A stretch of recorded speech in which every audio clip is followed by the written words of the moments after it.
Ternyata di Islam nikah tidak wajib. Nih, pertanyaan pertamanya adalah emang harus nikah? Jawabannya tidak. Di Islam pun? Tidak. Oh, Jadi hukum membujang atau hukum untuk tidak menikah di dalam Islam itu adalah hukumnya makruh, gitu ya. tidak sampai haram. Jadi boleh untuk membujang dengan alasan yang tepat. Bahkan kalau alasannya tepat malah jadinya malah berpahala. Oh, Banyak sekali ulama-ulama itu tidak nikah. Alasannya adalah sederhana. Mereka bilang ilmu ini kalau nggak aku yang cari, ini maka bisa jadi nggak akan ada yang dapat. Maka kalau aku menikah, kenikmatannya untuk diriku sendiri, tapi kalian nggak dapat apa-apa. Tapi kalau aku tidak nikah, maka aku punya waktu 100% untuk ilmu dan manfaatnya untuk orang banyak. wow. Itu hanya satu dari kriteria kenapa boleh tidak menikah. Iya, tapi kalau misalnya dia cuma aku nggak mau aja, ya udah berarti makruh.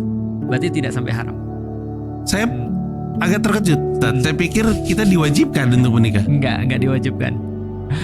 Di Islam ada banyak tokoh-tokoh yang nggak menikah. Banyak. Karena kan saya dengarnya menikah semua sih kayaknya. Imam Nawawi nggak menikah. Imam Nawawi itu setauku keren banget tuh, tapi nggak menikah. Dan banyak banget ulama-ulama juga yang memilih tidak menikah. Dengan argumen yang sama tadi. Dengan argumen yang sama, nyari ilmu. Argumen apa yang membuat jadi benar bukan makruh? Ada Jadi lagi benar, ya? tadi secara ilmu, yang kedua secara medis bisa jadi. Oh ya mungkin. Lalu kemudian apa ya? Ya secara kalau menikah dia mudorot. Mudorot tuh bisa menimbulkan keburukan misalnya. Ya apapun lah yang mungkin dia sangka bahwa menikah tuh menimbulkan keburukan, jadi nggak boleh. Jadinya bagus tuh. Jadi kita tidak diwajibkan untuk beranak pinak sebenarnya. Nggak diwajibkan. Soalnya kan gue sedikit tahu. Iya. Ada di Al-Quran ayat yang menyatakan bahwa kita semua diciptakan berpasangan. Betul.